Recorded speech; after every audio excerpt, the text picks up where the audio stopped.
नमस्कार जय जगन्नाथ दर्शक बंधु एसपी एस्ट्रोलॉजी ओडिशा चैनल में प्रसारित मासिक राशिफल कार्यक्रम को आपण मानक स्वागत। दर्शक बंधु आज आम आलोचना करवा जे मार्च 2025 रे केमिति रहिबो राशिचक्र एकादश राशि कुंभ राशि व्यक्तिविशेष मानक शुभाशुभ राशिफल विषय विस्तृत भाव में आलोचना करवा।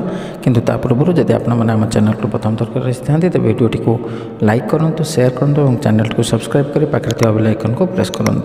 तो दर्शक बंधु चलतु आरंभ करवा आज आलोचना जे मार्च मसरे केमिति रहिबो कुंभ राशि व्यक्तिविशेष मानक शुभाशुभ भाग्यफल।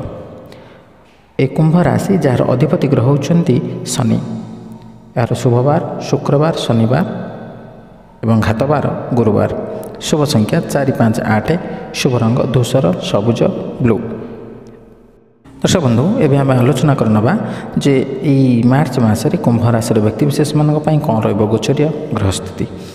वृष राशि बृहस्पति, मिथुन राशि मंगल, कन्या राशि केतु एवं कुंभ राशि रवि बुध शनि, मीन राशि राहु शुक्र अधिष्ठान करुछन्ति। समय अनुसार ग्रह मानकर स्थिति परिवर्तनशील। दर्शक बंधु यही गोचरीय ग्रह स्थिति को नजर रखी आम यह विचार करिपरिबा जे मार्च मासिक राशिफल 2025 अनुसार यही मास सामान्य भाव में किछि समस्या आनीपारे। आपणकर लग्न तथा स्वामीर लग्न तथा राशिर स्वामी ग्रह प्रथम घरे बृहस्पति नक्षत्र रहिबे। ग्रहंकर यह स्थिति हिसाब से बृहस्पति और शनि दुहींकर स्थिति भल नुहे। आपणकर क्यारियर घरर स्वामी यही मासरे पंचम घरे रहिबे। जदिओ केंद्र और त्रिकोणर संबंध भल कह जाए किंतु पंचम घरे मंगलंकर गोचर बहुत भल कह नाही। यही प्रकार मंगलंक सहित जड़ित मिश्रित परिणाम मिलबार आशा रही। मार्च मासिक राशिफल 2025 अनुଯାयी शिक्षा दृष्टि मार्च मास सामान्य भाव में हाराहारी रहिबो। आपणकर चतुर्थ घरर स्वामी शुक्र उच्च अवस्था द्वितीय घरे रहिबे, जहाँ उच्च शिक्षा मामला रे आपणक पई विशेष साहाय्य काटिदेब। कला और साहित्यर विद्यार्थी यही गोचर आहुरी भल परिणाम देव। पारिवारिक मामला रे मार्च मासरे सामान्य भाव में आपन को मिश्रित परिणाम मिल पारे। आपणकर द्वितीय घर स्वामी बृहस्पति चतुर्थ घरे चंद्रंकर नक्षत्र रहिबे, अतः पारिवारिक मैनेजमेंट टिके खराब हो पारे। मार्च मासिक राशिफल 2025 अनुसार मार्च मास पाई जदि आपणकर प्रेम संबंध विषय रे आलोचना करिबा तेबे आपणकर पंचम घरर स्वामी बुध ग्रह नीच अवस्था रहिबे। उच्च शुक्रंक सहित हेबा जोगु तांकर निज बा नीच अवस्था भंग हेब, तथापि बुध अपशब्द व्यवहार करने प्रेरित करेंगे। आर्थिक मामलें यही मसरे आपणकर लाभ घरर स्वामी बृहस्पति स्थिति हाराहारी रहिबो। कठिन परिश्रम करी आर्थिक पक्षरे सजग होई संतोषप्रद परिणाम पाइपर। मार्च मासिक राशिफल अनुसार यही मास आपन को हाराहारी परिणाम देवा भली प्रतीत होउछि। लग्न किंबा राशिर स्वामी शनि निज राशि रहिबे, यह भल कथा, किंतु प्रथम घरे शनिकर गोचर बहुत भल बोली कुहाजिबो नाही। दर्शक बंधु जो दुईटी ग्रह को नहीं आम यही राशिफल विषय मुख्यतः आलोचना करते से दुईटी ग्रह होउछन्ति बृहस्पति एवं शनि। जो दुईटी ग्रहंकर स्थिति आपणकर राशि बृहस्पति चतुर्थ घरे एवं शनि पंचम बा जन्म बृहस्पति बोली मध्य याको कुहा जाए। प्रथम जदि आम बृहस्पति कथा आलोचना करवा तेज बृहस्पति होउछन्ति धन धान्यर कारक, विद्या बुद्धिर कारक, यश कीर्तिर कारक, समस्त प्रकार भल कार्यर कारक होउछन्ति ए देवगुरु बृहस्पति। तेणु बृहस्पति गोचरीय स्थिति अनुसार द्वितीय, पंचम, सप्तम, नवम एवं एकादश घरे शुभफल प्रदान करिथान्ति, किंतु आपणकर राशि वर्तमान बृहस्पति चतुर्थ घरे। दर्शक बंधु ये चतुर्थ बृहस्पति आपण को अत्यधिक मात्रा रे अशुभ फल दब नाही किंबा तार बृहस्पति ता शक्ति अनुसार जो शुभ फल दबा कथा ताहा मध्य दे परिबे नाही। अर्थात ये समय जो माने व्यवसाय वाणिज्य क्षेत्र में अच्छा कार्य करुँच ए समयटी अत्यंत शुभ नहले अशुभ भी नुहे।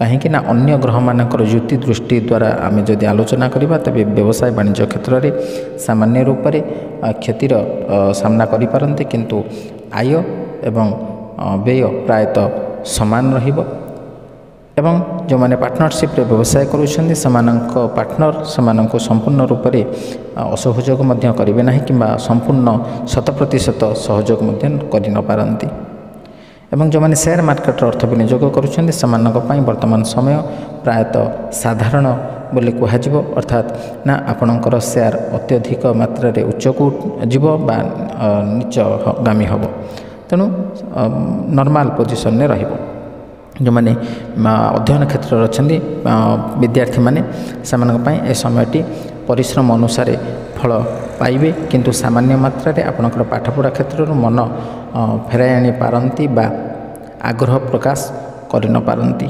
अन्यान्य दिगरे मन बड़ाइबे जहाँद्वारा कि अध्ययन क्षेत्रु से विरक्ति भाव प्रकाश हेब तेणु निरंतर भाव में जदि चेष्टा करेंगे प्रचेषा करेंगे निश्चित भाव में आपको शुभ फल मिल एवं जो मैंने आध्यात्मिक क्षेत्र अच्छा से समयटी प्रायतः भल फल दे न पारे तेणु आध्यात्मिक क्षेत्र में आपंकर मन फेराई आनी पारंती।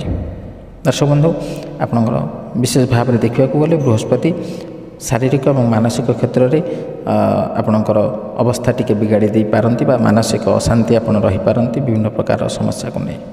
द्वितीय जदि आम शनि को कथा आलोचना करवा तेज शनि होती आपण राशि जन्म शनि जहाँकि आपण राशि अर्थात कुंभ राशि शनि अधिष्ठान करुँच किंतु यह प्रायतः शेष पर्यायर ये मार्च मास 29 तारिख में शनि कुंभ राशि को परित्याग कर मीन राशि प्रवेश करेंगे तेणु आपणकर जन्म शनि कटिଯିव द्वितीय शनि हम किंतु वर्तमान आपणकर जन्म शनि और आपण शनि सप्ताह मध्य भागरे अच्छे मार्च 29 पर आप शनि सप्ताह अंतिम पर्याय को गमन करेंगे किंतु वर्तमान जेहेतु शनि सप्ताह अच्छा तेणु यह समय मध्य आपणकर विभिन्न प्रकार मानसिक अशांति शारीरिक पीड़ा विभिन्न प्रकार समस्या को नहीं आप चिंतित रहिबे द्रव्य नष्ट एवं अजथा व्यय एवं जदि दूर यात्रा को आप गमन करुँच तेज से विभिन्न प्रकार दुर्घटना जनित समस्या देखा दे पारे तेणु यथासंभव निजको सतर्कता अवलंबन करूँ।